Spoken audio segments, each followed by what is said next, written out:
Hello, friends. Hi, Katie. Hi. It is Thursday? Happy Thursday. Happy Thursday. 9th day of Pride. Zoomin'. Oh, God. June always goes so fast. Kind of rude. Yeah. I want it to be forever. I mean, it is, well, I mean, we're queer all year round. Yeah, we are. We are indeed. But the hype gay energy is much appreciated, of course. Here, I should turn the tunes down a little bit. Oh, yes. You gotta get the tunes at the appropriate level. The appropriate volume. The volume. Hello, Pat, welcome in, and Roro, and Egg, hi Egg, and Milam, hello, hi friends, and Yobi, hi, welcome in. I like the emotes. Cute. But we thought, today it would be nice. I wanted to do some gaming streams here on the It Gets Better channel, but I also wanted to do some chats. And we were on the panel on Monday, but I also wanted to be able to have soft, just kind of nice, cozy chats with Toast, who will have introduced themselves soon.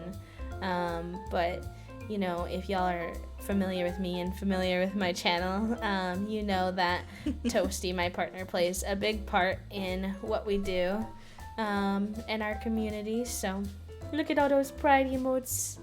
I wish we could get, maybe I could ask, but I wish it would be cool if we could get the emote wall on this channel. Oh, that would be fun. So that way the emotes would go. Yeah. Toasty, who could that be? I don't know. Who could that be? Who could it be? I don't know. I make that joke quite frequently to my Toasty. Like, who's Toasty? I don't know Toasty. Hooligan. So I will, in case anybody's new here, and even if you're not, just introduce myself. I've only been on the channel twice, so I can recognize maybe some folks don't know who I am, or don't know a ton about me. So my name is B. I use they, them pronouns. I go online as queerlybee. I am a queer and disabled variety broadcaster here on Twitch. I usually try to create sensory friendly. Are you going to make it? No. Go ahead. What's going on over there? Keep going. Queer and disabled variety broadcaster, and I usually create sensory friendly, warm, welcoming content. But pre-content creation, I was in higher education. I got my degree in higher education and human services, but I also worked with middle schoolers and high schoolers for a long time.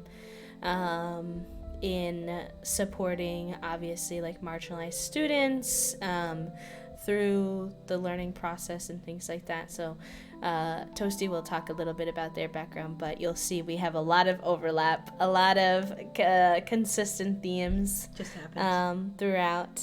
And we met each other. Well, I'll let you introduce yourself, and then we could share how we met. I think that would be cute. That'd be cute. No, I was giggling because you were doing your introduction, which you always do, but I've heard it so many times that I can mimic exactly what their introduction is. It's called an elevator pitch, besties. So I was doing it in my head.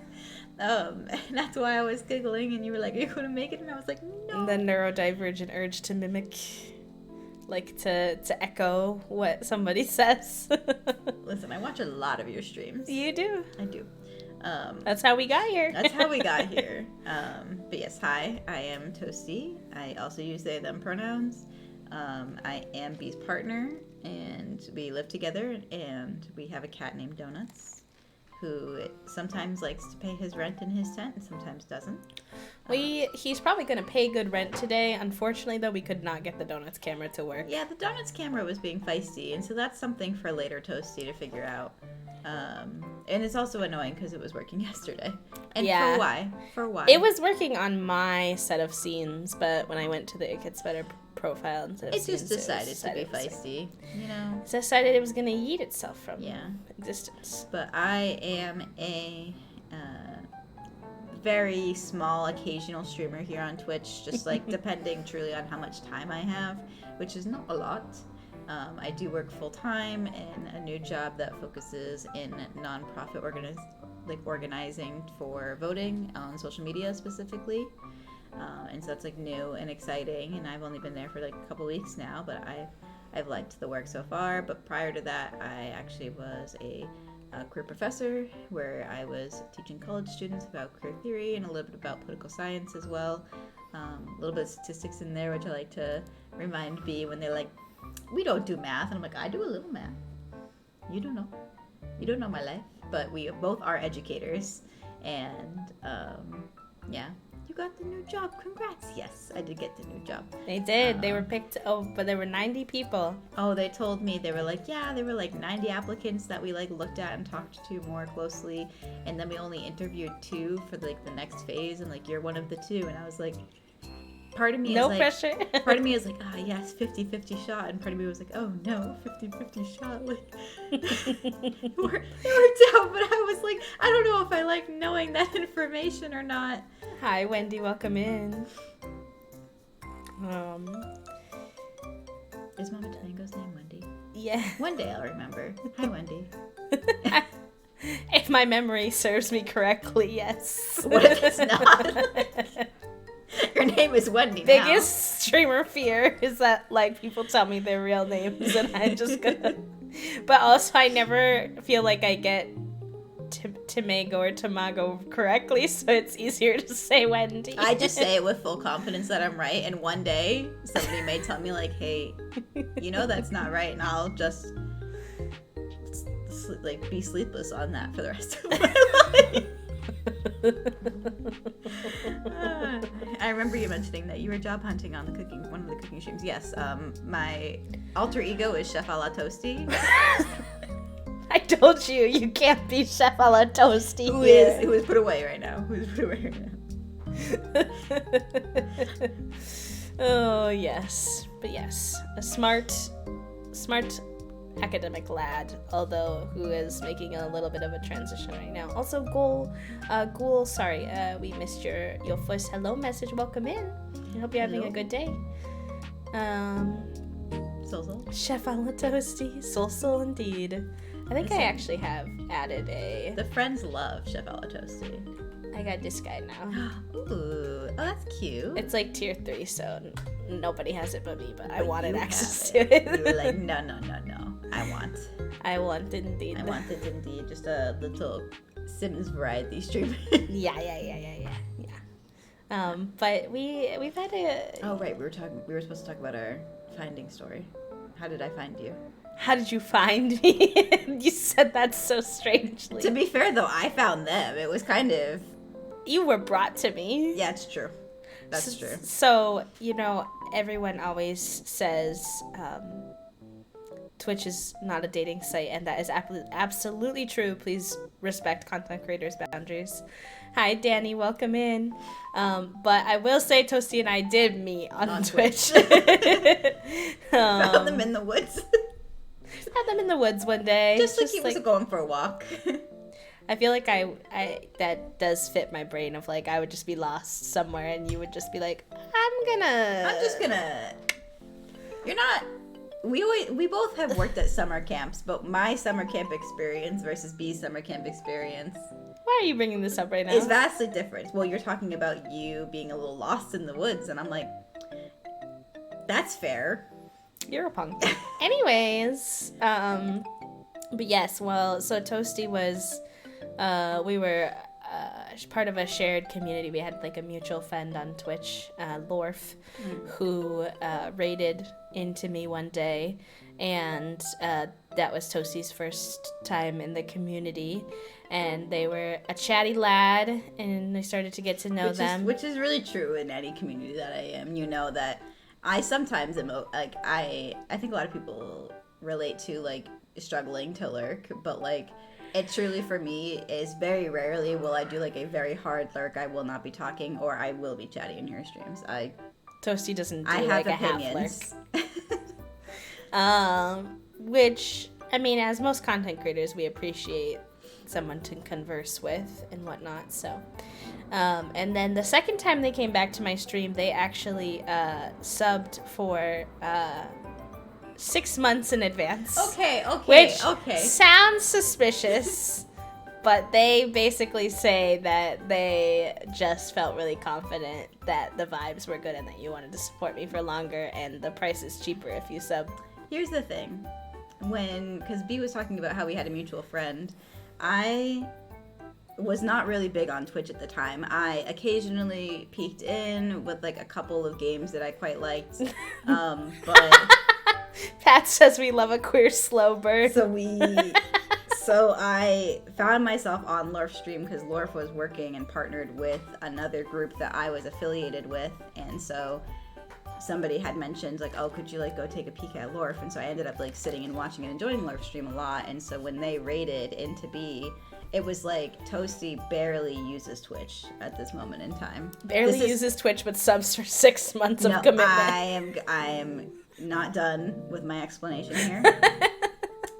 So, you know, when I found B and I followed them, I was like, oh, wow, like I really liked their content. And I did have that thought of like, you know, I should like be on Twitch more because I like gaming and I like community and there are queer people there. So like, why am I not type of deal? And so the next time that I had watched Lore for a couple more times at that point, and I had watched a couple of other streamers, like I remember whoever you rated after I remember watching. But when I popped into B's next stream and I was like, oh, I want to support them, I saw like it was like $20 to sub for 6 months versus like $6 to sub for 1. And I was like, well, I like their content and I know that they're going to get money if I sub for 6 months, and that's fine. And so then I hit the button, which apparently was really it was really aggressive that I subbed for 6 months right off the bat, but it made sense to me at the time. I love you. Toasty was not familiar with like Twitch culture back then, or that was like a big still probably deal. The neurodivergent urge to not understand Twitch I remember editing. You were like so shocked and I was so confused at the time that I was just like, what? Like, I felt like for me it was like, it's almost, maybe in my brain it was almost like a pay what you can type of deal of like, I could pay $20 for you and give you that money. So I like was like, yeah, like I'll stay subscribed for 6 months and just give you the $20 now instead of like only subbing for 1 and giving you 6, which is actually $3. Like, you know, like it made sense in Toasty brain at the time. I love you. So they became a pretty active part of our community at this point and got to know like some of the other mods and VIPs and just as a friend. And fast forward, because you know there was a lot of getting to know each other through that time. There was a point where I was having a conversation on stream because I talk a lot about, you know, emotional maturity and social issues and things like that while we're gaming or whatever.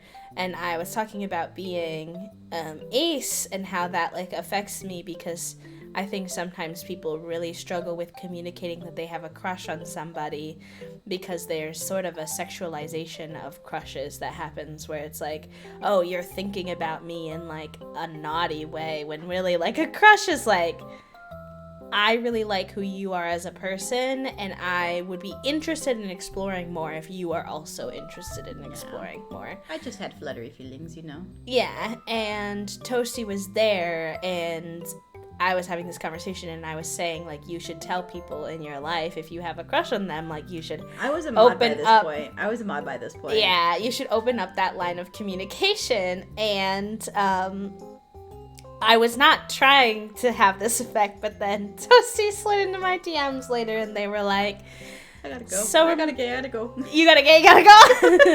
And they were like, so remember how you said we should tell people? I sent you the DM while you were live, actually. You just didn't. So many questionable choices. Bad choice.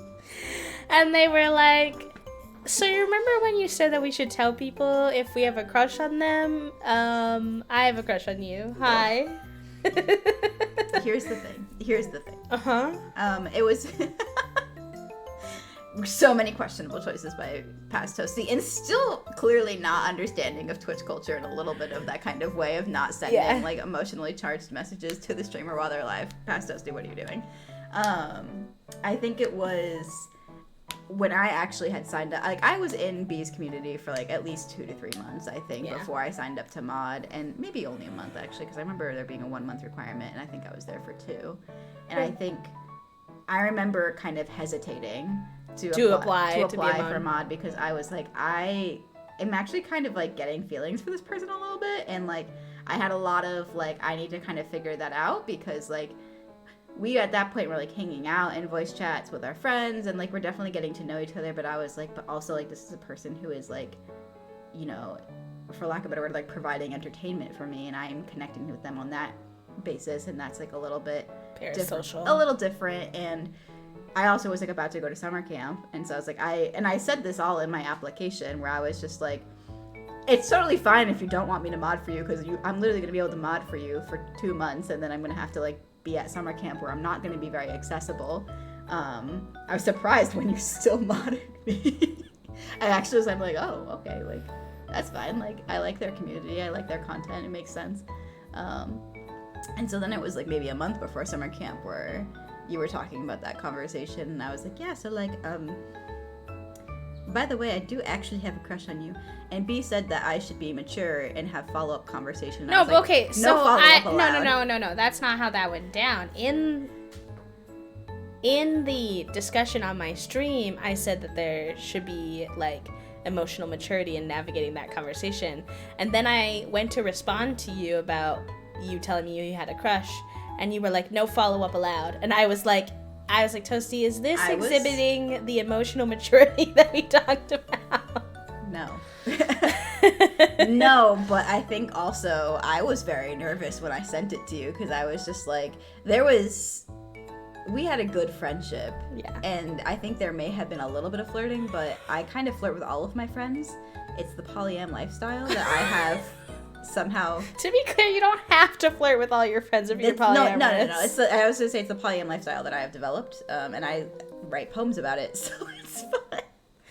Yeah. But I was very nervous when I sent it, because I kind of didn't. I thought you either didn't like me, or I was just like, or they barely know like who I am enough to be thinking about like a crush. I thought you knew me well enough, because by that point we were hanging out a lot, but I was like, or like they're demi, so maybe they really truly have no idea, and it could just be a no, and like that's fine. Like I was demisexual for those who are maybe not familiar. Yeah, so I was like, that's fine, but I was quite surprised when you were like, Toasty, and I was like, what? It was very cute. Yeah. I like what Rowan said too, which is 6 months sub is a bigger deal than the $20 donation, because it's like I will keep liking you, which is a big deal on Twitch, where friendships and connections can be very transient. I feel like I understand this whole like 6 month sub more now, but if I had more money, I would probably 6 months subscribe to most people that I sub to. Yeah. Like I would just be like, financially it makes more sense. Money for you, longer term, I don't have to think about this. Yeah. I think as someone who's not a very consistent streamer, you're more like a viewer on Twitch more often, and so I think that makes sense as someone who's like mostly a viewer. I think for a lot of us who are engaged in like Twitch culture more, where there is oftentimes a lot of like ebbs and flows with the relationships, it can be intimidating to commit for like 6 full months. Hello, welcome in, Dragon. Hello. It's good to see you. And also Zephrine, welcome in. I saw your message earlier, made me smile, but I don't want to interrupt Toasty. Yeah. But yeah, no, then, I don't know, they liked me, and now we're here. Side note, we don't have fully time to get into, but there was actually another human who I am now dating, because like Toasty said, we're polyamorous, who also thought about messaging me that day that they had a crush on me. So just a fair warning, if you introduce a conversation where you say that you should tell your crushes that you have a crush on them, you might accidentally cause a You might get some DMs. It all worked out, but I kind of did a little... You did a little scoop. I did a little scoop by accident. Kind of grabbed me a little early. But yes, that's how I met Toasty, and we did a lot of... we were long distance for all of those camp months throughout the summer. Which were very hard, because my camp life was 7 a.m. to 1 a.m. most days. Yeah. Happy Pride, Dragon. Day 9. It's zooming. We were talking about that at the beginning of stream, too. And then we were long distance for several months after that as well. Toasty visited me here. Once in the summer for a very short period of time. Which was that's a story for a later time, but... Chaotic choice. Very chaotic choice. You thought the 6 months was chaotic. The middle of the night flight purchase to come visit me for less than 48 hours was more chaotic. I bought a flight at 5 a.m. to CB like a month later. Yeah. Yeah. Where you could only stay for like literally a day. Yeah. Yeah. In the middle of summer camp. And then they visited me, I think, at least 2 more times. No? 2 or 3? I visited you once in October and then once in January. In October, we were neighborhood hunting to see like where we wanted to spend like if we were to move, like where we wanted to like look to settle. And then the January one, we looked at actual apartments. Yes. And then I moved here in February. Yes. So we did do a little bit of a U-Haul lesbian situation. But not as bad as... Not as bad as it can be. We were watching Survivor the other night, and they were like, oh yeah, like we met and then got married like 40 days later. And they weren't lesbians, actually. But 37 days later. And they were like, okay, yeah, I mean, like if you want to be exact about it. I was just, giving an estimate. But yeah, no, so a little bit of a U-Haul where we like, kind of had the thoughts of moving in quite early, but then... there were definitely some extenuating circumstances that we had to work through. Yeah. Whether or not I was going to go to them or they were going to go to me, and why, and what would make sense, and what the challenges would be either way. And and then also like my plans for the summer were still kind of set, and so figuring out when I wanted to move, because it wasn't going to be during the summertime, also kind of came into play. I thought the YouTube video started playing, the music started playing an ad, but it didn't. There's like something about this particular artist that sometimes the beginning of their song makes me feel like I'm about to go into a little ad, and it's not. It's just a jingle. Just a little jingle. Just a little jingle. Just a little jingle. So we moved in much us, together in January and February, and have been living together ever since. It feels like we've lived together forever, and simultaneously like you moved in yesterday. Yep. Somehow. I don't know how. And yeah, so that gives you all like a little bit of history, a little bit of context as to how who we are as humans and how we got together. And then today we thought it would be cute for Pride to have a conversation about trans for trans relationships, because if you didn't like kind of maybe figure it out, we are both trans. And we wanted to have a conversation about it because it's not considered like an identity label, but it is something quite important, at least for me, and it's something that I don't think people always know about if you're not, especially if you're not trans. I feel like most trans people who like are in more of like a relationship like age, like more in their late teens, early 20s, beyond, have heard of and have considered, but like not everyone. It's a very like niche thing, and so it's nice to kind of like be able to acknowledge it and kind of how that impacted maybe just like how we both moved through the world and how we also simultaneously felt comfortable with one another. Yeah. So, I feel like I just keep saying for context, but for context, Toasty and I thought we would give some context. I don't know. They definitely tell me that I can't be a hooligan, and then you are still a hooligan. But then I like see the opportunity, and I. We thought we would share like a little bit about our identities, because our identities aren't perfectly aligned, although we have a lot of crossover similarities. So if you saw my first It Gets Better Ambassador stream, I talked a little bit about, not a little bit, for like 2 hours, about the fact that about the way that I identify, but I, in terms of sexuality, I talk a lot about it because I think it's not a well understood thing. So I identify as trans for trans first, and then a lesbian. So I explain this by saying, like, I would first and foremost date any trans person, would be like the priority when I'm looking for a partner, when it comes to this particular part of looking for a partner. obviously there's lots of other things like honesty and kindness and all those things that also hooligan behavior that I'll go into. The non-binary urge to tussle. I'll be quiet. You punk. Hello, Panic. Welcome in.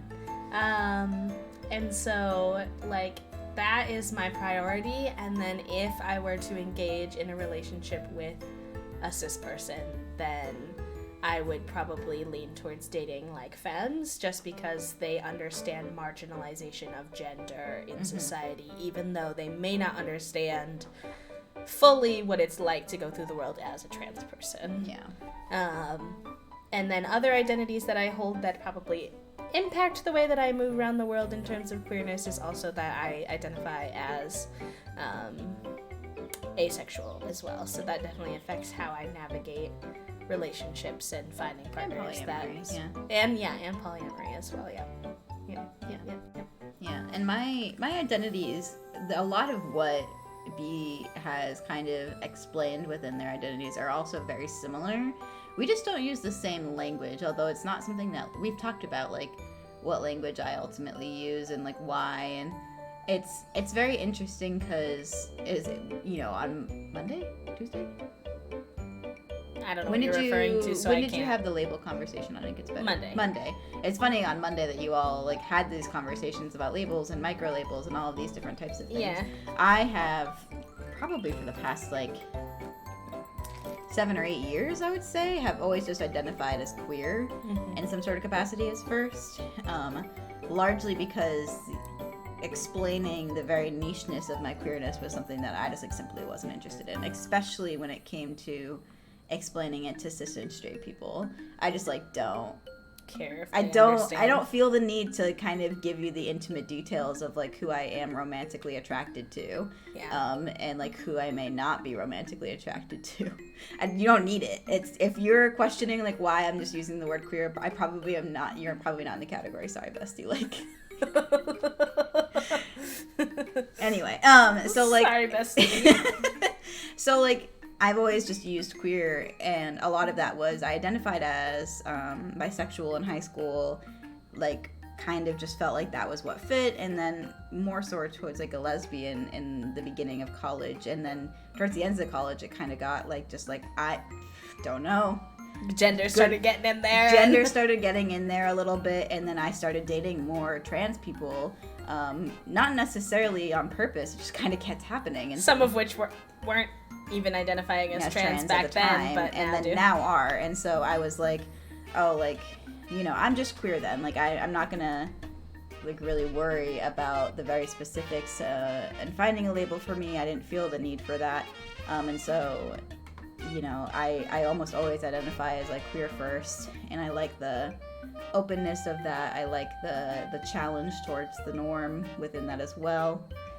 And then kind of other identities like being non-binary came into play, being polyamorous came into play aspect. But I also in terms of gender, we both identify as non-binary. Yeah. I guess I didn't say that earlier. No, you're good.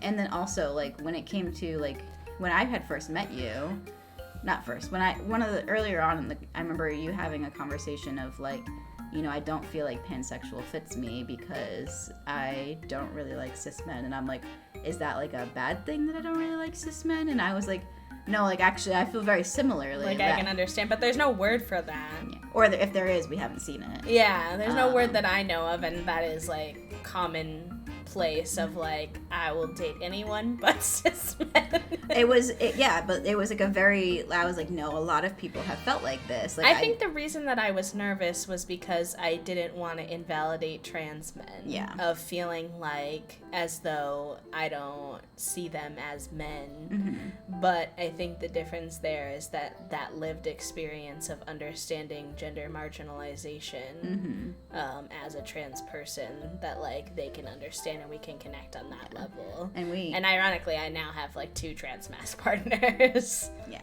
And we had talked about how like I also kind of identified where I was like, yeah, like I like other trans people, I like women, like like that's kind of that. Hi, Joopy. Hi, Joopy. like, you know, trans in any sort of kind of way was fine, and then women were also fine, and I was like, that's it, that's what felt right. And so I was like, we actually have very similar sexualities if you like look at it in that way.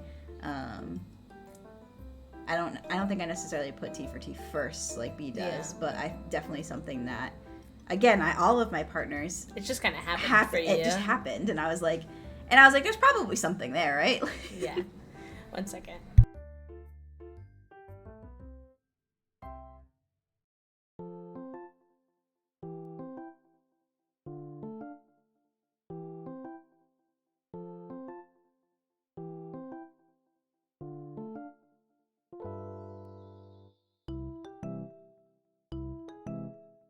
Sorry, y'all. I realized I made a goof, and I needed to make sure we were all good. It was a very small goof.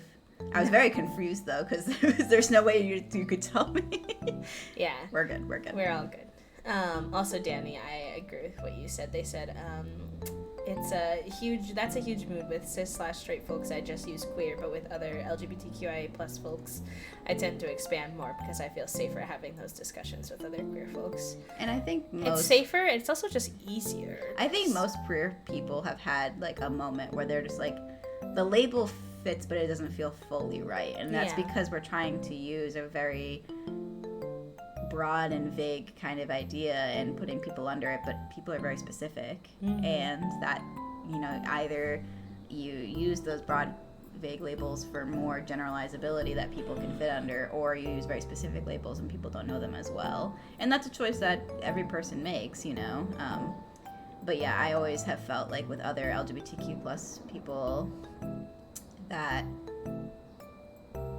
we'd have conversations about more specific details of sexuality and etc., and usually have felt very similarly of like, it's also just about how much I care about that person having a full understanding of who I am as a person, and kind of regardless of if they're LGBTQIA plus or not. It's just like, not everybody in my life needs to know that much about me.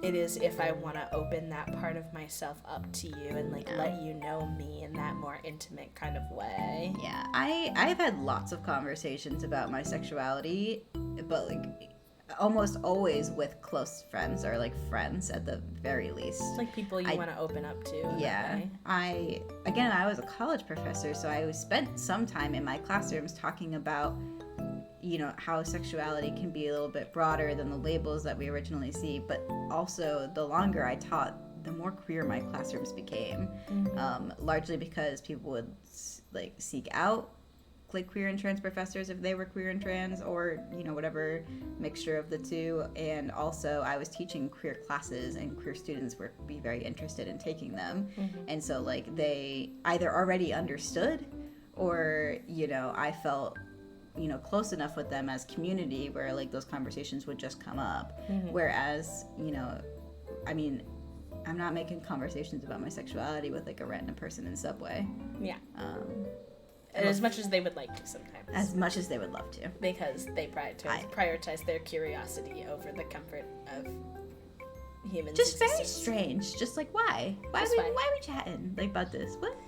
Yes. So I've realized in all of this, we haven't really like defined what T for T is, even though we've kind of talked about it. So I guess it feels like it's straightforward, but I also want to acknowledge that not everyone might know. So like, it is trans for trans, which is like you would have a preference for being in a relationship with another trans person.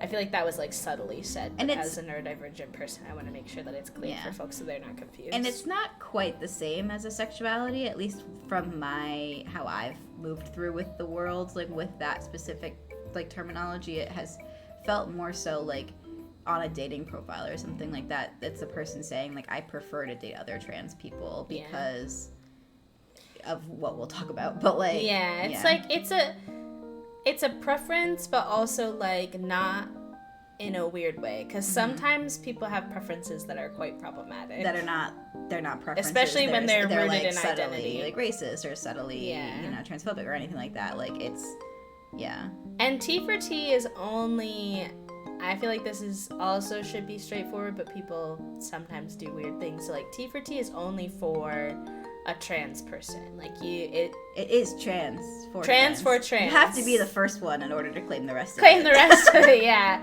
Because some people do kind of weird like fetishization of like dating trans folks who are like not trans. I think it would also just be weird for a cis person to just be like, I only date trans people. I'm like, wait. What's going on there? As a non-binary baby, I'm still trying to figure out to learn that I don't owe anyone or myself any form of androgyny. Mm-hmm. Yeah. Yes, that is a challenging one to navigate throughout life because a lot of folks who aren't as well educated are... Yeah, I kind of, when I was first kind of figuring out gender stuff, I flew very far away from, like, pink and pastels, and then, like, as I kind of figured it out a little bit more and felt a little bit more comfortable, started getting more pink things, and my poor mother, she was on for a ride. She was confused. She was so confused. She was like, wait, I thought we hated pink now. And I'm like, I mean, like, it's a nice, soft color.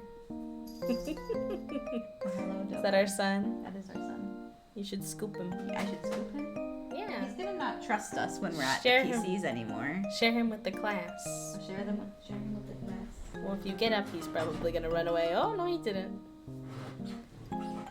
There's no donuts cam today, so we've got to share him through the class this way. There's no donuts cam, so here's the donuts and the main cam. He's been scooped, and he's displeased. Well, he's already mad about it. That's because you're not holding his feet, He moved his foot off of me. Hi, Donut. You gotta protect your feet. Look at this grumpy old man. He's 15 years old, and he screams. He does every day about something. He sleeps and screams and poops. That's what he does. And Sometimes cuddles. He eats. He is a very cuddly lad. Yes, he is. He's the cuddliest cat I've ever had.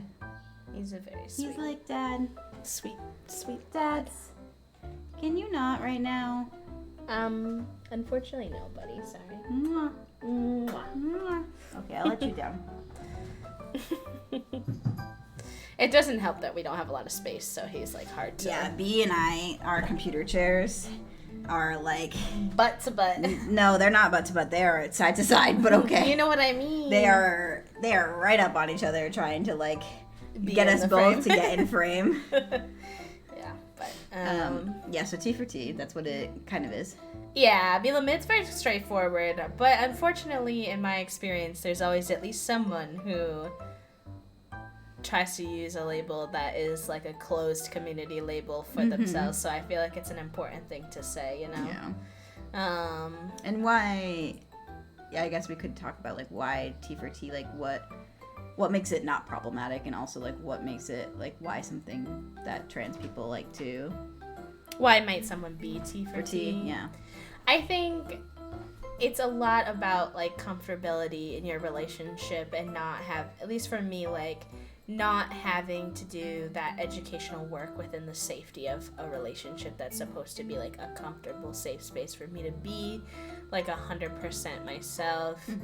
Obviously, even within a relationship between two trans people, there's education about what your comfortability with certain things are, sharing your boundaries, sharing your experiences with, you know, dysphoria and euphoria and what maybe you want to do in terms of transition or not do, and all of those conversations still have to happen because everybody is different, but there's a certain level of understanding that person has where I don't need to explain what is dysphoria, what is euphoria, what is this, what is that. I don't really have to like help them understand why I might have boundaries that I have so much, as well as it's just like very quickly and easily understood by another trans person. And for myself, like as someone who is an educational, like does have a background as an educator and does a lot of education work in the spaces that I hold and the work that I do, I don't also want to do that in my relationship too much, you know? And it happens sometimes. I mean, like, Toasty is not disabled, so sometimes I have to explain to them, like, what my experience is like as a disabled person. But, like, the least amount I can do that in terms of all of my identities, the better, because, like, that's exhausting. Ironically, we are two very different types of neurodivergent. So there is also a lot of... absolutely clash.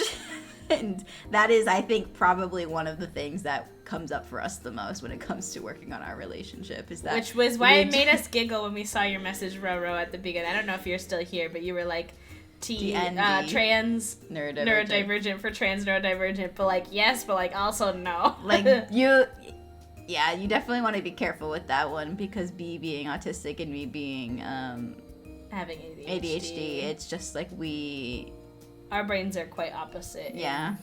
And how in our access needs, so then it's like constantly trying to figure out where that compromise is, kind of. Yeah. I'm going to my first Pride since coming out as non-binary, second Pride ever, and my internal brain noise is really loud right now.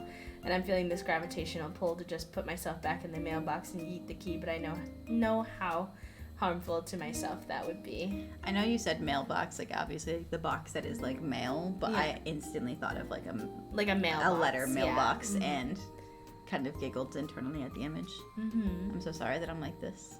I love you. I love you. Yeah, goofball. It's true. I am a goofball. Yeah. I think, and like, so B is talking a lot about how they like don't want to do, understandably, the education part in their relationships when it comes for like T for T, and how like people already, like other trans people already know all of these different types of things. They have the fundamentals down, which usually is, you know. And if they're newly trans, that might not be true all of the time. Like, they might be still working on a lot of that. But understandably, somebody who is at least learning enough to explore their identity. Yeah, I was going to say, even newly trans people, in order to have, like, started to unpack some of the cis heteronormativity in society enough to potentially identify under the trans umbrella requires some unlearning and learning of. And I think for me, what comes from T for T is usually that there is this connection on the uncomfortability of like cis heteronormativity, and there is this like seenness that I've had issues with people in the past where sometimes, you know, regardless, I kind of look like a stereotypical lesbian. I have like short hair, like I have tattoos, like I have that. Some of your style is even like lesbian stereotypes. Like Toasty likes to wear the keys on the belt loop on the. I have a carabiner. And I put they my wear keys the Tivas. I do wear the Tivas, and so it's like all of these things, all of which are fine. Like it's just like my gender expression, my style. I don't care. I'm just heckling you. No, you're fine.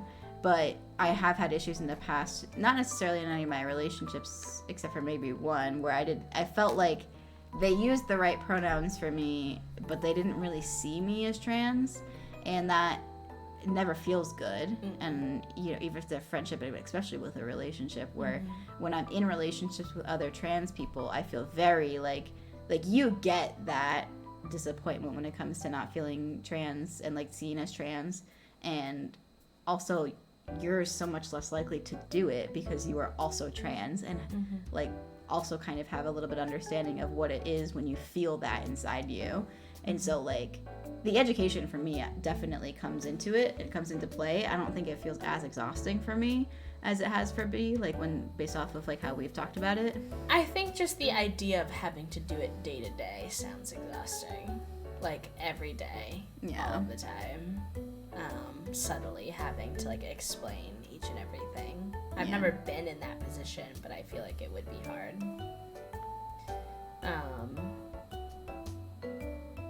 I feel like it would be difficult position to be in within your relationship, which is supposed to have some sense of ease and comfort and support. Yeah. Oh, you know? 100%. And I agree with you as well. There's definitely a component of it where people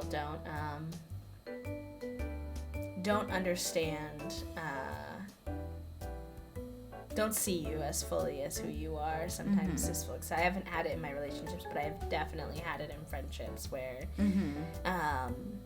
either they are using the right pronouns or they're really struggling with it, and I can see that the reason they're struggling with it is because they haven't reckoned with the fact that I am not a cis woman. They're simply trying their best to respect me, but they're confused and not really unpacking their, you know, cis heteronormativity or even potentially transphobia. But in most cases it was just like the normativity of like they're not used to, this is new to them, and they're trying to get on board, but they're not really investing the energy and work to like get on board in a really authentic way and see me for who I am. Yeah. And being in a relationship with another trans person doesn't guarantee that that person fully sees you, but it definitely, I want to say, like, levels out the playing field, like, makes it easier to assess that most likely this person is going to respect my gender fully. And I have found, like, in my moments and in my relationships where they were T for T, that, like, there are really, like, wonderful bits where we're able to experience, like, gender euphoria, at least one of us or for both of us, and that, like, it's hard to kind of, like, not have that, and that kind of, like, if I were to be in a relationship with a cis person, not that I'm against dating cis women or anything like that, but it's just very, like, those moments are very wholesome and pure and just, like, very happy, and that's one of the reasons why I think that I find myself typically more in the T for T realm. Minty said trans people have a deeper understanding of gender that is comforting to be around, especially when it's your romantic partner. Yeah. You connect on that. I feel like anyone who's questioning their gender most of the times have it fully figured out. Yeah. Like, nobody out here is like, I figured out the transness, I am moving on with my life, I have zero questions. I misgender myself in my head, or sometimes out loud, besties. Like, I don't know what's going on up there. Even as trans people, we have unlearning to do of the gendered norms that and society has placed on us. And in relationships, like, with other trans people, they understand that kind of, and it's, like, very, like you get exactly what I'm saying. Yeah. Yes, absolutely. There was something I was gonna say, and now I've lost it. It's gone. Dragon, I'm also not ignoring your messages, but I'm happy to hear that you found yourself in a better place now. In a better community.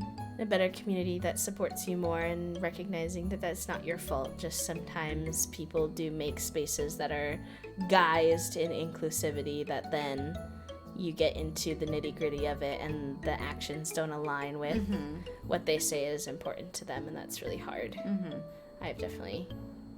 I've definitely been in those positions before. Yeah, especially when those spaces are being run, or at least founded, but, like, trying not to be run by non-queer folk as well. Sometimes even by queer folk, but you know, that they don't understand the nuance that's going on, and think that they can just put something very basic as, like, a structure for a community, and then you find out that queer community is definitely going to be as complex as we can make it, because that's kind of our whole dealio. Yep. Still trying to figure out if I'm trans or just very androgynous, non-binary person who wants to exist without being placed on either or of the binary spectrum. I mean, non-binary folks are welcome, of course, into the trans label if they feel like it fits them, but it's definitely not a requirement, you know, if it doesn't feel right for you. I identified as genderqueer for a very long time, because I felt like my gender didn't move a whole lot when it came to, like, if people were putting it on, like, a very, like, binary spectrum. I felt very like I just kind of always have been this, and I didn't actually claim the trans label for a long time, because I this was, like, back in, like, 2014, 2015. I didn't take that identity on because I thought that it was only for trans people on the binary. And when I kind of sat there and really thought about how, like, it is for a lot of people just a rejection of the sex that you were assigned at birth, I was like, wait, I, like, kind of really feel that though, like, and started claiming trans. But there are some people who just prefer to have the non-binary identity and not necessarily feel like they have changed a whole lot in this idea of, like, what sometimes trans can be. But it's all kind of figuring out, like, in this mess of, like labels that everyone has very different opinions and very specifics, whatever feels best for you. I've said this on my channel literally so many times, but I think it's endlessly important to recognize that the only way you're going to fully understand what a specific queer label means for someone is to understand what it means for that individual person. And that is a lot more work than a lot of folks are necessarily interested in investing in. But like, what non-binary means to me is probably slightly different than what it means to Toasty, and is slightly different to what it means for someone else. And that's true for all labels, and like our lived experiences are it's different. Also, there needs to be more acceptance of there might be similarities in how you might define one term and they define another term, but the what you were describing is very much the same thing. Like, you don't have to leave that conversation with like, okay, we have agreed to move on with this. Like, you can agree to just like, oh, okay, like you kind of view non-binary as that and I view non-binary as this, and like that's fine. Like, we don't have to work towards having the same exact definition. Yeah. Because again, kind of like you talked about in the beginning, like, I don't need someone else who I'm not trying to be in a relationship with to necessarily understand the nuances of my gender and sexuality. And we can have different views on something like non-binary and like different as long as you're not gatekeeping or being like exclusive of people. Because I think otherwise you get into that like of like I am right, and it's like there's nothing productive in that. And like, honestly, who is right when it comes to gender? Please let me know. I'd like to ask them some questions. Like, nobody's in charge here. We're all just doing our best to figure it out with language that's constantly behind and lacking and fully in the terms that we need. Lots of people I sometimes see, like, they have fights over language, and I'm just like, bestie, like, why do you I don't think language is unimportant in navigating the world. Obviously, the words we use are important to us, but people get very attached to like, this is how I view it and this is what it be, and I'm just like, they almost want to like redefine and put us back into boxes, just more boxes that are queer boxes, and I'm like, that queerness is being outside of the box. Like, it's I love me a good box. If you like being in the box, cool, but like, don't force other people to be in boxes that they have explicitly said like doesn't fit them. I agree. Yeah, I agree. All right, besties, I'm gonna take a quick little break, and I will burb, and then I will. That's what I say on my channel. Will I be also burbing? Yeah. Okay. Well, you can't. What? How would you be here? I was just checking. Okay. What is this face? Oh, you goofballs. All right, y'all get some water, y'all get some stretches in, and we'll be back in like 2 minutes.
again.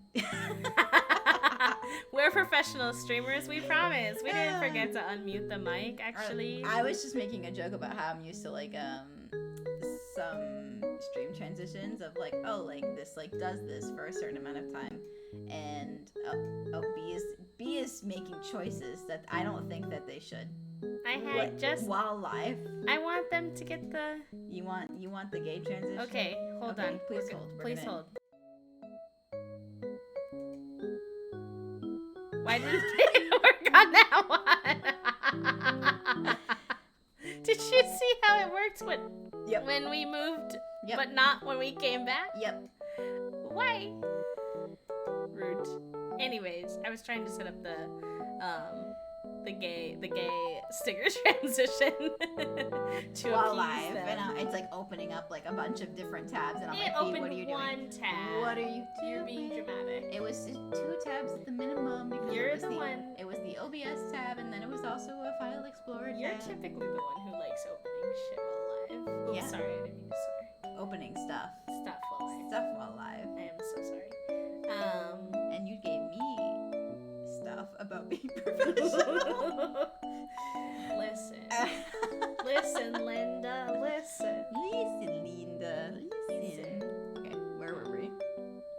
Well, I think we were just gonna get into a little bit about how, like, to be something that's important, right, is that, you know, being in a relationship with 2 trans people doesn't automatically make the relationship easy. It doesn't mean that you will always be on the same page about anything, but also including gender and sexuality. And it definitely, you know, still requires that gentle sort of unpacking and getting to know one another and getting to know how those things mean, like what those things mean specifically to you. And having different struggles, or maybe different things that are not struggles at all. Different positive experiences, different struggles. With being trans, right? Music is a little loud. Oh, okay. We also had bonked our gain down a little bit. There we go. Thank you, Milam. Now we are... Yes. Should be better. Yes. We had a lot of, V's like muted us on stream, on the captions, was like, you will not hear. It was an accident. You will not hear our very private conversation of like, okay, like let's just check in. Like, what do we want to talk about? Like, with like the rest of the hour now that we've passed up. Thank you, Juby. Goofballs. But something that we were chatting about was we thought it would be interesting to share with you all, kind of. And also, if y'all have questions at any point, feel free to let us know. We're happy to. Yeah. But talking about like some of our different experiences with gender and our different experiences with being trans. Yeah. I think trans. I think we are both AFAB, right? Assigned female at birth, and hi E-Bug. Hi E-Bug. And also, are both white. Yeah. So we have a lot of kind of already like known things that we have talked about, and it felt very just like easy and stuff like that. But we've talked about how like B is a little more femme and I'm a little more masc, and so B sometimes doesn't get read as non-binary at all. Yeah. And I sometimes get read as a 12-year-old boy. I don't know why that's not what I expected you to say. I'm 28, nearly. I'm quite old, actually. So you're not old. I'm old. 28 is not old. That's fair. It's not really. But it feels old sometimes. It feels old when my back hurts in the morning. And then what happens if I'm 25 and my back hurts in the morning? We're all just doing our best. Okay. Yeah, so it's like, I've had different positive experiences and negative experiences with being trans. Like, I often still very much still get read as like lady, as ma'am, and then other times I get like, oh, you're one of those, and I'm like, oh, okay, that's where we're at. Interesting. All right. We're just gonna like, we're gonna get out and dodge at that point. Gotta go. That was somebody that I was like working with, like they were like a partner to our camp that like they needed to come in and like do something. Oh boy. And so not somebody that like I had to like interact with quite frequently. And I feel like you have this in any sort of queer experience where you immediately have the measure of like, is this worth my energy, or is this safe, or is it worthwhile, right? Of like having this like very intimate conversation after you've been like kind of offended or triggered or just like totally misread. And it's just like, I was like, I am going to interact with you maybe one more time in my life. I am not going to sit here and try to like you know, go in depths of they them pronouns with you right now. I am simply just going to get out and dodge type of deal. And sometimes that's definitely a valid choice. Yeah. I was wearing a t-shirt at that time that was like, my pronouns haven't even been invented yet, which is a quote from a poem by Andrea Gibson, who's also a trans poet. Ironically, my pronouns had been invented at the time. Like, they were just they them pronouns.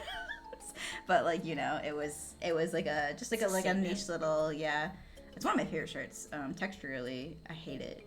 But yeah, it's a very strange texture. It's like it's like heavy. I don't know, for lack of a better word. The printing on it is like bigger than just like regular little like words, so it kind of like crinkles. Because, anyways, I don't like the one of those. Get that a lot in these parts. Yeah, I was actually in a very liberal area as well, which is wild. Like, I was in New England at the time, and like a camp environment is generally more like. There's a lot of queer kids who go to camp. It's a very... A lot of low-income kids go to camp. Our generation is very slightly off topic. We're not even in the same generation, babe. So where are you going with this? We are literally 3 years apart. So, like, if we're just, like, clumping... Like, you know, we're not looking at generation, like, millennials versus Gen Z so aggressively here. Okay. Just, like, our general kind of group of, like, let's say, like, 14 to, like, 30s right now, right? Our experiences with like queerness is very rapidly different. It's very kind of like when I came out in high school, there were like 2 other lesbians, whereas now I feel like a lot of the times I'm teaching kids where they're saying like, yeah, like about like half my school is queer, and it's like very like just so. Well, I remember, different. I mean, I remember at my last when I was working at camp at the end there, I got some pushback on some of the things that I felt were behind the times when it comes to queerness and sexuality and gender. So like, there was a lot of gendered lumping of the kids of like the boys do this and the girls do this and the girls sleep in this area and the boys sleep in that area. And I brought it up and I was like, besties, you are behind. These kids are in front of you when it comes to understanding these things, and you can and will get sued and probably lose if you don't figure this stuff out. You gotta get it together. And they were very resistant until I started kind of using those words of like, you need to understand that like you're not with the times, and that is going to affect you negatively. Yeah, but it's a good that was like a very like different kind of experience that like I had specifically with some of my counselors who were in their teens, like late teens, where they were like, like a lot of my friend group is queer, not because we all found each other and then like made this like very like hodgepodge group of queer people, which is what I feel like my experience was. It was more so like, no, there's just a lot of us, and we were able to kind of like find people that like fit our personalities as well as our queerness. And I was like, wow, like, I mean, that's like wonderful. Like, this is very off topic. Pixie Cat Games, thank you for the follow, friend. And also, hello, Kylie and Meteor Speedruns. I know they were before stream, but if you're here, thank you for following the It Gets Better page. Yeah. But my transness, like, I still feel like I have a lot of trans friends, but only because we've similarly kind of all found each other in less hodgepodge than I feel like it was before, where we're like all like, you know, we all have extremely different interests and we all move through and see the world very differently, but we're all trans and that connects us and that feels very safe. Yeah. Less so now, especially with just like more people being more comfortable making online friends. Yeah. I think we've gotten lost from the... We like started on topic and now I think we're somewhere else, and I'm confused because we never finished that topic. I was going back to that first. Okay. B has no faith. Your ADHD does tend to lead you to go down a rabbit hole that is a totally different rabbit hole. I was saying how like I had... Maybe I misunderstood. I was saying that I had different people in my life that we like connected very differently, but I think that also kind of relates to like how I am experiencing my transness is very different to like how other people like in my life were also experiencing their transness, which might not be the same now for people who are kind of just figuring it out versus what I feel like I was. I was very kind of off in my own world a lot of the times when it came to figuring out like what I wanted to do with my transness. There were some people who had very similar kind of experiences of like, oh, like I do want to do some medical transition stuff, or I don't want to do any medical transition stuff. Like those conversations were being had, and there were some people that I found like I started doing testosterone when I was in my early 20s and only did so for about 2 years. And, you know, I had some people in my life that were doing it, but very few, but had a lot of non-binary friends. And a lot of them, you know, were AFAB and were white because of where I was growing up. That it was just a very white area. You know, we all kind of did very similar things at very different paces. And I think that can be really relevant in our relationships as well because... Hold on a second. Oh, sorry. You're fine. Oh, there we go. Thank you.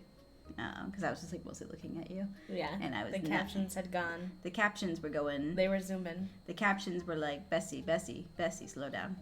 I need a break. Hold on. Give me a moment. And it's similar in relationships. So like B and I are both AFAB and white, but have very different kind of connections with like our gender. We have the same base, but almost very different builds. I think you explored other options for gender expression more than I did. I don't think those things were very accessible to me for a number of reasons. Like having a disability very much affects like what clothing I can try and what I can wear. Like there might be things that I look at and I'm very envious of that gender expression, but it's not something that I could ever... Our bodies are a little bit different as well. And so our bodies are a little bit different. I have to wear larger sizes than Toasty, even though I think if we stand next to each other, we look quite similar. And potentially you might assume that we wear like the same size, but just because of the way that clothes fit and things like that, and because of the way that fat distribution works and stuff, I wind up having to wear like larger sizes, which are more expensive and harder to find, especially in things that also work for my physical disabilities. And I grew up in a much more low-income family than Toasty, so the often health insurance questionable, whether it was like the quality or the lack thereof at certain times. And so in terms of that, like trying to get medical transitioning, if that was even something I wanted to do, would have been very difficult.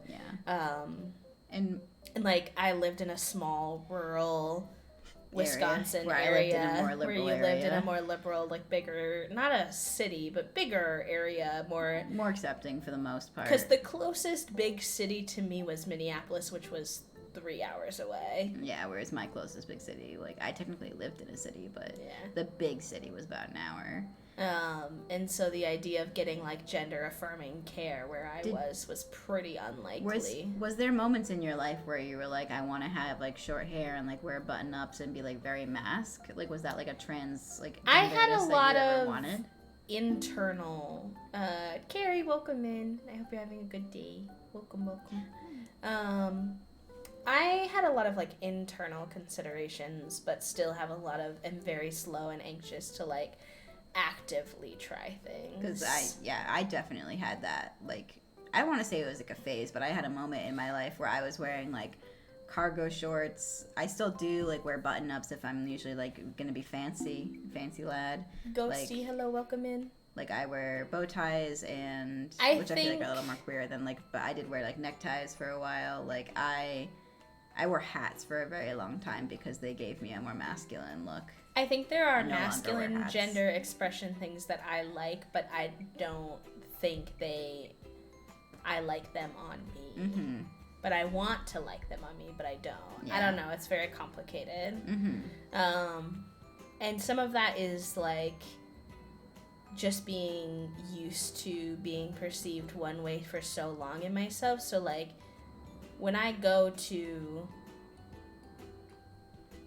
look nice for a day, right? Typically that involves makeup because that's just like what I've always done. And so like if I were to start trying to like explore more masculine gender expression, I just like don't think I would even know how to feel confident in. You know what's really funny is the past like 2 years, maybe 3, I would say I actually have tried to reintroduce feminine aspects to my life because I wanted to also like them and like them on me.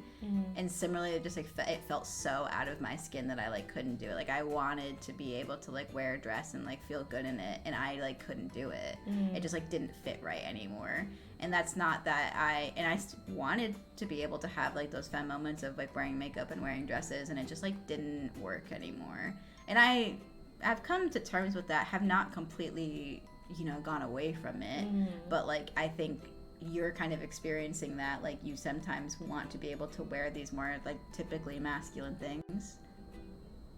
The captions are zooming. The captions are thinking about it. The caption. Okay, there we go.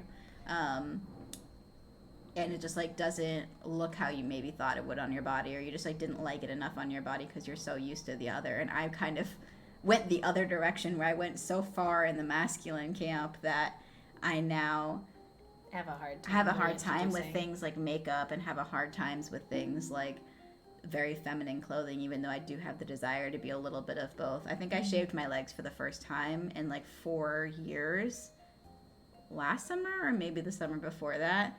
And it felt very, like, just weird. Not bad, just very weird. And I missed my leg hair and have grown it out again since. And also, it was a pain in the butt. Like, Chase Storm, thank you for the follow, friend. Welcome on into the It Gets Better page. Yeah, I definitely have slowly started exploring. I just think I maneuver it much slower than you do.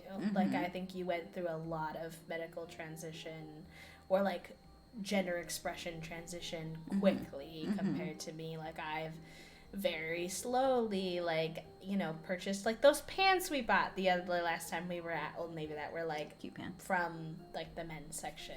You know, it's something very slow and gentle for me, just because I'm bad at change, and that's probably the autism. Well, that, and also if I was financially in a position, thanks to a lot of privilege, where if I bought $200 worth of clothing and liked it for a year and decided I did not like it anymore, I could buy another $200 worth most of of my clothing, and definitely did not have most that of my experience. gender expression or just expression came from my mom, because my mom would give me things, and I that's stole a lot from my brother. how I would but I could never take from my dad, because my dad was very naturally thin and tall.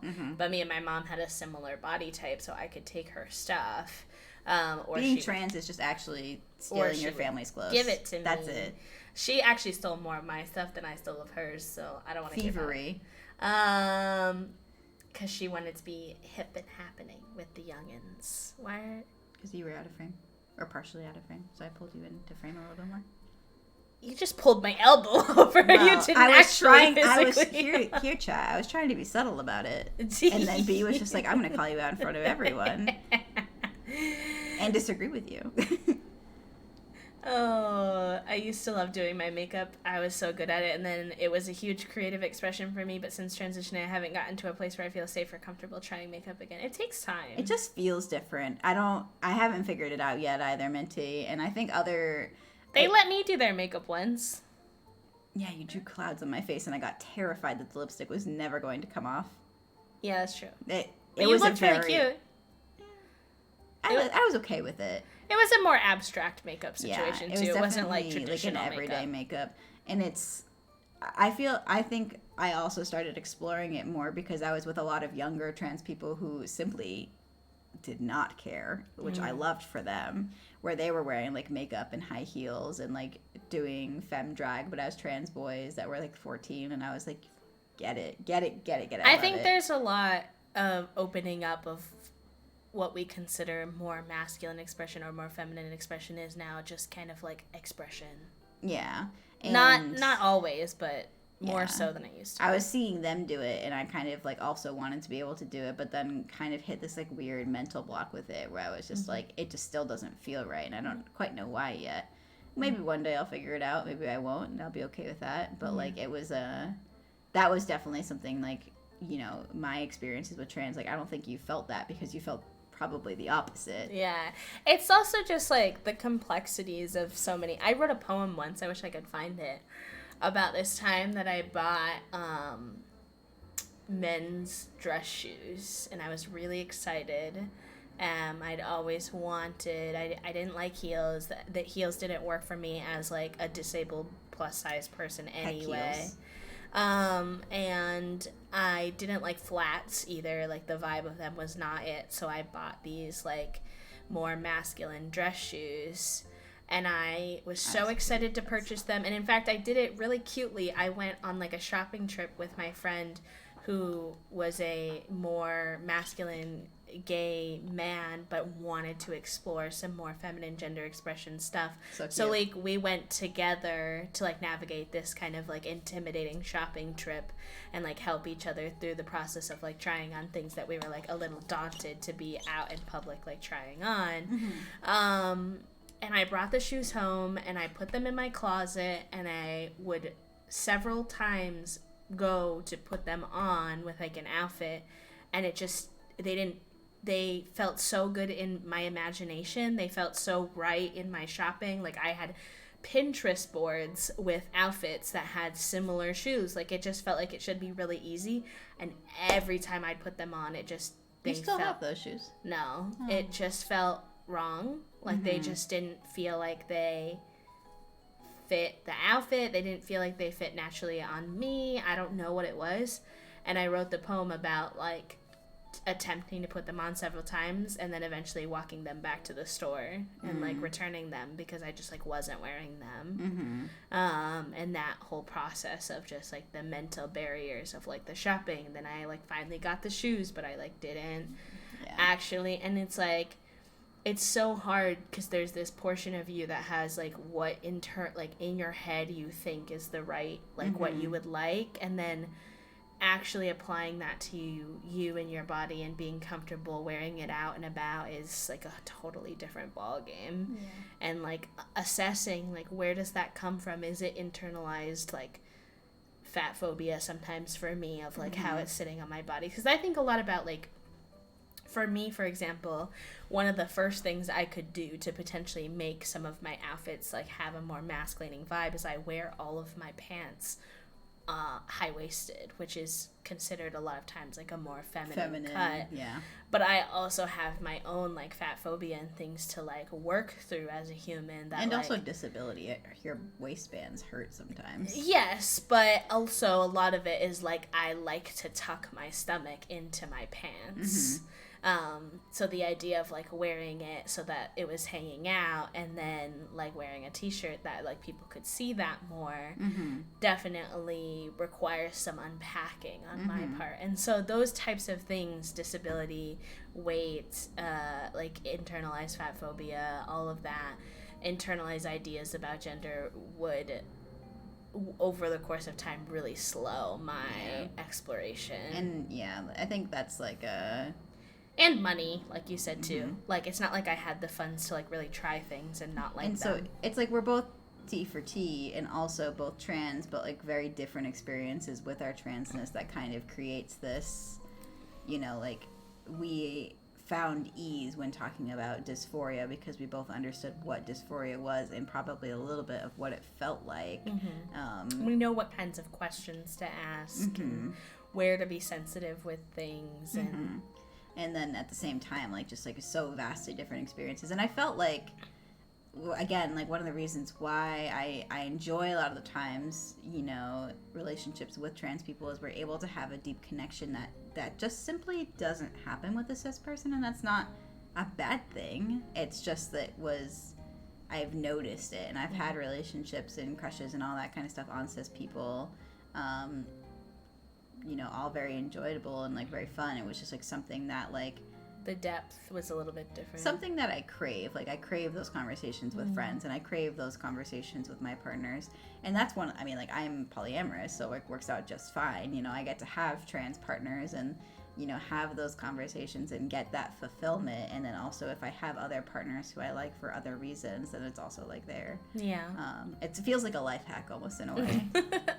I definitely appreciate having a nesting partner who's trans in particular, because like living and existing in a body, you're not sharing that living and existing in a body with somebody else, and they get to see it, and so it's kind of like nice to have, in particular, your nesting partner, I think, be also trans. And Chase said it took me years after starting T to feel comfortable in femme clothes and makeup again, and now I can go between mask and femme like a switch.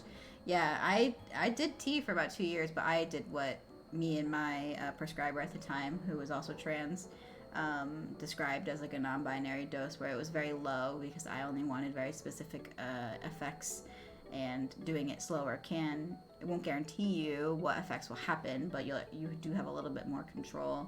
And I very specifically was looking for a voice change, and so once it kind of felt like, okay, like this is probably the lowest my voice is going to go unless I go on a very high dose of T or I do speech therapy, like I didn't really feel like I needed it anymore.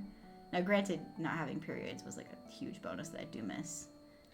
I think it's interesting because I don't even know what would happen if I pursued T. I've definitely thought about it, but I have PCOS, so I already have an increased level of testosterone, and I think it's androgen in my body already for an AFAB person. Yeah.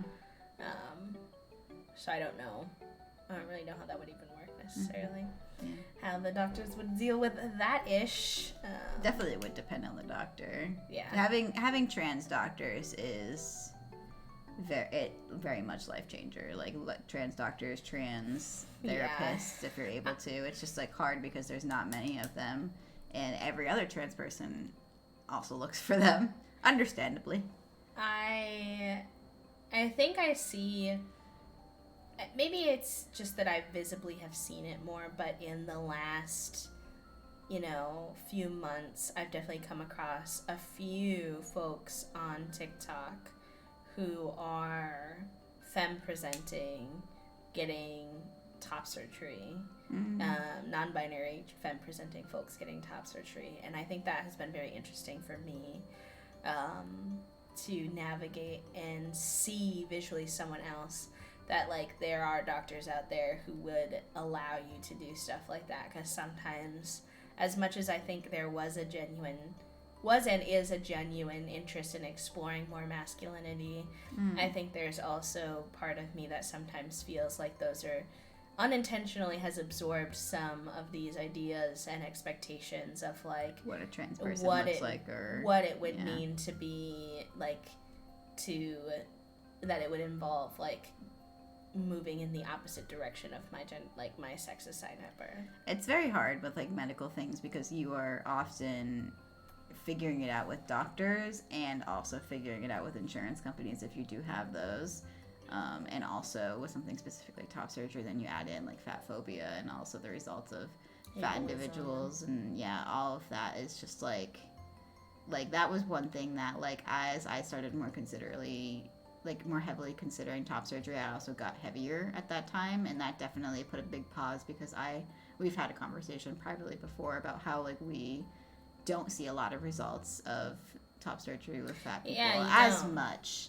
You can go look for them, and I think you can see them more on TikTok, but I also think there's an introduction to a conversation now about not just using top surgery the way that top surgery is done on thin folks on fat bodies. Yes. Because I saw a creator on TikTok who left some of the fat tissue because they were AFAB, and they were like, fat cis men also have some tissue here. Yeah. It's, totally like if you want to go completely flat as a fat person, feel free. But for me, they were like, I was trying to get more natural results. And so often when you go to a doctor, because this is just fat phobia has not allowed for that many fat folks to get top surgery. There's not much of a conversation about, like, for more natural results on my body that requires not going all the way flat, you know? Because you see, like, a lot more fat folks get a lot of the, like... they're called dog ears. The dog ears because, again, doctors aren't really prepared to... And we'll also actually do the initial surgery and then charge for another surgery to remove the dog ears after realizing that they've kind of made a mistake in how the presentation needed to like really look. I just definitely noticed that more often on like fat patients.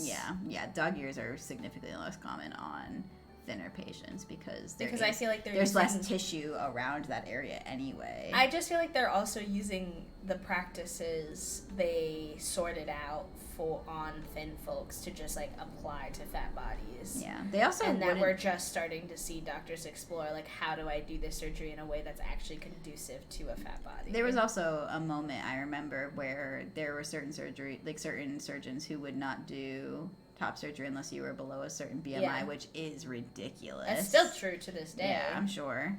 Just there's more doctors who have learned. Yeah. But yeah, so like those conversations came up within us, and we both had very different kind of positions on like what we felt like more personally with us and stuff like that, even though we had similar transness and different transness. I think all of my interests and explorations of transitioning outside of social transitioning. I mean, I've socially transitioned for years now. Like, I was using they, them pronouns in college. I used they, them pronouns as a professional in my industry in rural Wisconsin, where there was only one other professional in the entire institution who used they, them pronouns, and they worked in the Queer Resource Center. So, like, I was the only person not in the Queer Resource Center who was existing out in the world with they, them pronouns in professional meeting settings and with our students. And so I've obviously socially transitioned for quite some time. I've been openly trans and non-binary as someone with an internet presence for a while as well. But in terms of any kind of physical changes or more like active gender expression exploration, those have always felt very hypothetical due to things like fat phobia, due to things like I don't have medical insurance or money. So, like, it always felt like those things were not in the cards for me. And so I didn't want to think too deeply about them or set my heart on them too much because, like, they were so far in the future if they were even up for consideration ever. Yeah. You know, I didn't use they, them pronouns at all throughout college. I remember the very first time that I actually actively started using they, them pronouns was the summer after college, like immediate after the graduation. That was when I made that switch over. And I remember it's very like, it makes me like feel so much joy now that like something like she, they is like very common. But I didn't even use that because people were still very much like, oh, you are she, her, or they, them. It was not like a combination. I remember having stickers at our Gender Sexuality Alliance meeting and people picking up multiple stickers, like the she, her, and the they, them sticker, because there was no thing as like she, they yet, but they were kind of using it already. It was very, like, thinking back on that, it makes me like giggle a little bit almost, because it's so nice to see how far the community has come, and also like what has become very common, and just like this is now like what it is. It just like gives me a lot of joy, because like you were like, oh, I used they, them in college. I was like, oh, I didn't use they, them in college at all. It wasn't it wasn't until my junior year, but yeah, I fully graduated, and I was identifying as genderqueer then, but I guess I just was vibing with she, her pronouns and being genderqueer, which is valid, but not at all what it was me at that point in time. It was just very interesting. You just made that shift, that social shift. Yeah, like, I don't know what kind of stopped me from doing it. I remember when I was a junior in college, I had brought up something of, like, I was thinking about maybe being trans, and I was in a lesbian relationship, and she had a very negative reaction of just, like, she was kind of like, no, like, you're not trans, and, like, it was very weird. It was, like, it didn't feel as bad at the time, but just, like, felt me very, like, guess I'll never bring that up again. And you and your people-pleasing attitude. I don't know what happened there. You were being conflict averse. That's what happened there. It was a very weird moment where she was like, nah, I don't think you actually feel that way, do you? And I was like, I don't know. And then dropped it. And then we broke up a couple months later. Like, I wonder why. That was the last, like, quote-unquote, like, cis person I dated at the time, but they are also no longer cis. So. Which is so ironic that the kind of explains the negative reaction to some degree, probably with some internalized and I also transphobia. Did not date femmes for a long time until actually be after that. Yeah, I kind of they still sometimes say something that they like. I kind of got a little scared of femmes after that because I think that relationship was toxic and I kind of ran away from them. And then my last... It doesn't help that you as a person and also in your relationship with someone like me who is a femme, you are heavily perceived as like a lesbian. It doesn't help people's perceptions whatsoever. Please talk about the beach. Oh, the beach. Oh, we wanted to tell you all a funny story. Okay, so this is a wonderful in story. relation to a conversation about being perceived as lesbians. So when we navigate day-to-day life with people who don't know us. Well, because you are a lesbian. We're perceived as like cis lesbians. Yeah, as like a cis lesbian couple. Yeah, yes. Yeah. But when we walk around, that's how people perceive us. So we get a lot of like ladies, and people think we're like a gay lesbian duo. So we were sitting on the beach, and mind you, this is a queer beach, but it is very much centered around like gay males. So is a lot of the queer areas in Chicago, unfortunately. But there's definitely very specific areas. Specific areas that are very. But anyways, we're sitting on the beach. We're sitting on our blanket, and we're laying on the blanket, and we're just doing our thing or whatever, enjoying the beach, reading. And this guy walks by, and he goes, ladies, or hey ladies, pride, or happy pride ladies, or something, just trying to be nice. And then he pauses momentarily, and he goes,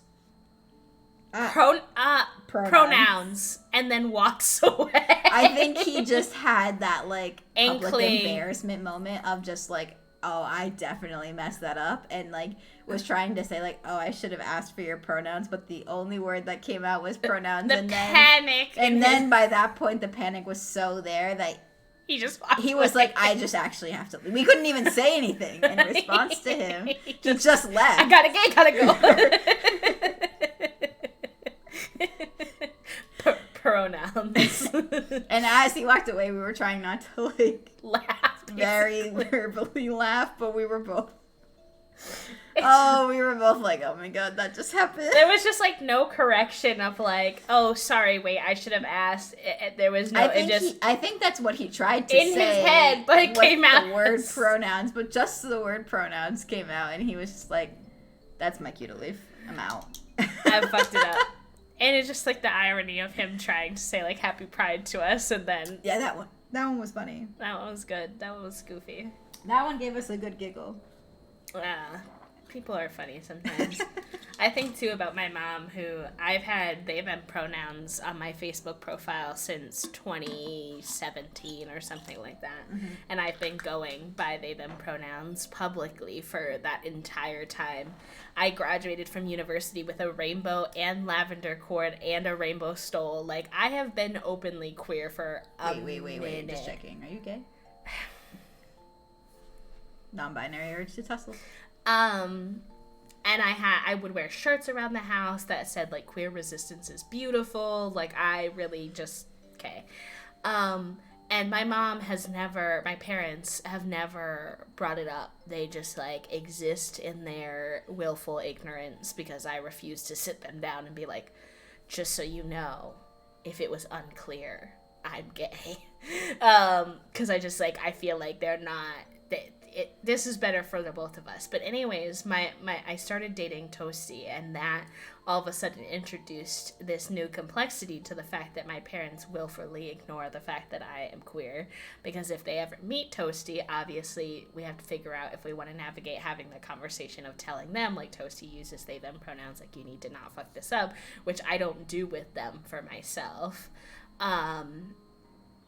And the first time I went to visit my mom after starting to date Toasty longer term and, like, talking about them as a person, my mom immediately went, why do you keep referring to them as they, them?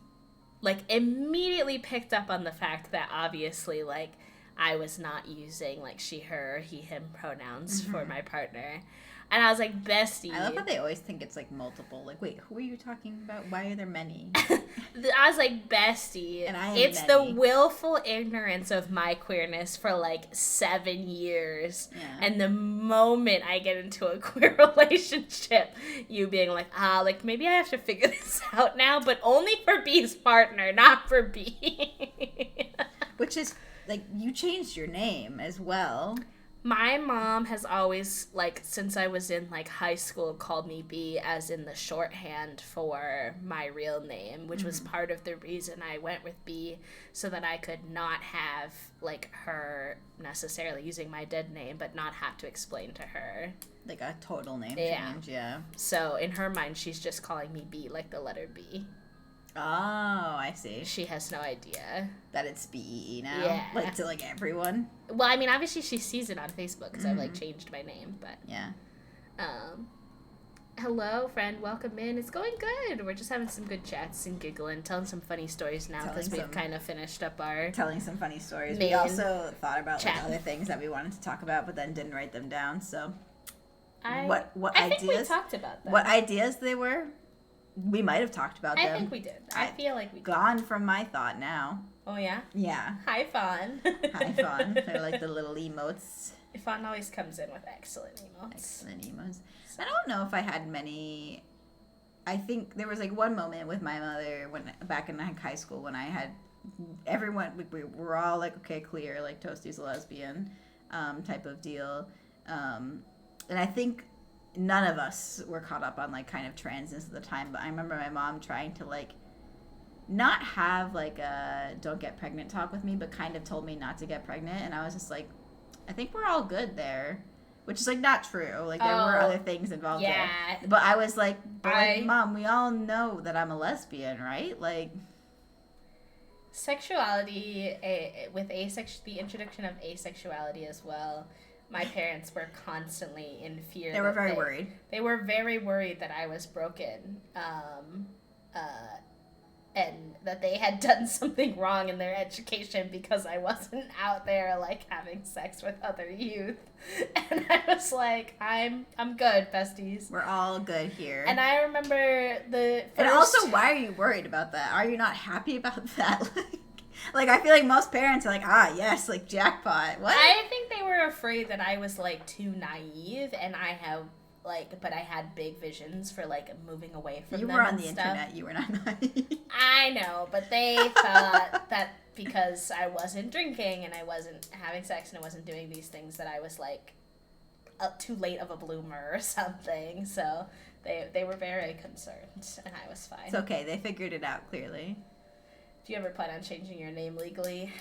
I personally haven't found, and maybe I'm very privileged in the career path that I've gone down, but I'm not really in an environment where people use my dead name anyway. And so the only time I ever have to see it is occasionally on, like, a legal document.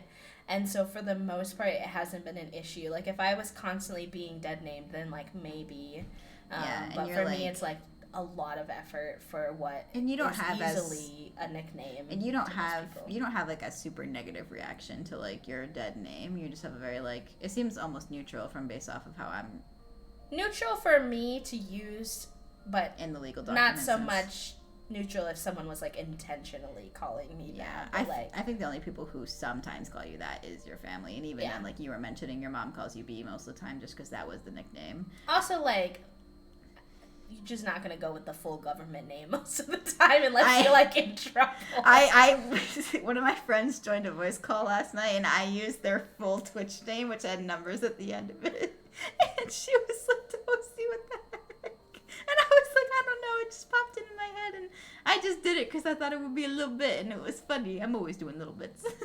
For most of the time, it's not been an issue. Yeah. I have had friends. I had a friend who, she was a black woman, and it was very common for her in her community to, like, joke about using your government name when you were, like, doing something questionable. Mm-hmm. And I had to, like, explain to her that, like, you can't just, like, use my government name because you're making a joke. because I don't use that name. Like, that's not, you know. There's a disconnect from that name that's different than, and that, you know, so on occasion there's definitely been times where I've had to explain it to folks more, but for the most part it's been fine. Yeah, I also, that's also something that we differ on, is that I've never changed my, like, name that I go out in public by. Like, I am not... I heckled Toasty about it because I feel like their government name...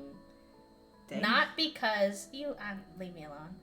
Not because of anything related necessarily to gender, but I feel like their government name just doesn't fit their personality. It doesn't.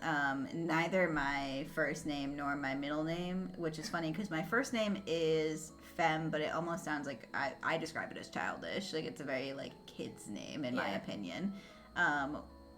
Not terrible, but my mom actually chose a second femme name for my middle name that sounds more mature in case I wanted to go by that name in the future, which is hysterical because I think if I brought up the conversation... I do think it suits you a little bit better. Really? I disagree. I feel like that one also... Well, I don't think either are perfect, but I do think it suits you better than there is a more neutrality of the second one. Maybe I'll go by that one. See how my mom goes. The shortness of it too just feels very more, gives me the like vibes of like a noun name kind of. Because I do actually have a male friend that does have that name without the last letter. But it's. By saying Kevin instead of Babe, I got in so much trouble as a kid because I would always call my parents by their government names, and my dad didn't really care. I think my dad recognized that they had not done their part in parenting. That sometimes I didn't feel like calling them dad or mom because they had been questionable dad and mom at times, and also he just like respected that he had treated me like an adult from quite young, and so he was like, I let my adult friends when I call me, but my mom was like, why are you not calling me mom? I called my mom mother for a very long time, and or sometimes I called her woman, like, woman, what are you doing? And she that was definitely... Too far, babe, too far. That was definitely some queer audacity by me. When she would annoy me, I'd be like, woman, what are you doing? That is questionable. No, but I would definitely call my parents by their full names a lot. But I never changed my name and have never found another name that really fit, and that's also part of the reason why I never changed it. And I think for a lot of trans people, there is, like, you have to try on a name quite extensively before it ever really feels like a name. Like, you can't just kind of like have that comfort until you've like tried it and really like heard people call you and get used to it. And I've heard like that name unfortunately has become Toasty for me, which is not a government name. I mean, it can be. That one just feels a little too silly. I don't know. That's just because of your internalized thoughts of like. I love my internet name. Silliness, babe. Like people go by Sock and Apple, and true. Like this is very normalized now. The non-binary urge to name yourself a noun. It's like not that big of a deal if you wanted to be Toasty, but also we could try names. Yeah, it just like, and I've always struggled. Like nothing has ever even felt enough to try. And I don't know if that's maybe, like, I'm just being too picky, or, like, I really need to, like, just, like, bite the bullet and, like, actually try some names. Yeah. But it's just nothing's connected in that kind of way. Sometimes it's hard, too, to try. Cricket. Sometimes it's hard to try new names because I feel like I don't know how to naturally introduce it in the conversation because I don't call you Toasty to your face very often. You still do. A decent chunk. Sometimes. But you also don't call me my government name. A lot of times it's when I'm referencing you to other people, and if you're trialing... What do you call me to my face? You just... Babe, or like... I don't know, nicknames usually, or I just don't really, like, say your name very often. There was a time really early on in our relationship where I was like, hey, like, do you, like, I think I once asked B, like, what we were because I wanted to be clear, and B simply was like, I do not want to define this in any sort of capacity. I'm scared, and ran away. And I was like, well... That's not exactly what I said. But then later on, I was like, could I call you baby? Like, is that okay? You're like, babe, I don't know which one it was. And you were like, Every now and then it's fine. Like, I'm not quite sure how I'm feeling, but literally a week later, they called me baby twice in the same sentence, and I was like, I think I'm guessing we're good on this now. I have a community member who's been trying out a new name once a month, and it's been great to hear their reactions to each name they choose. I'm glad that they have that space to... Honestly, Sean, new name, Babe.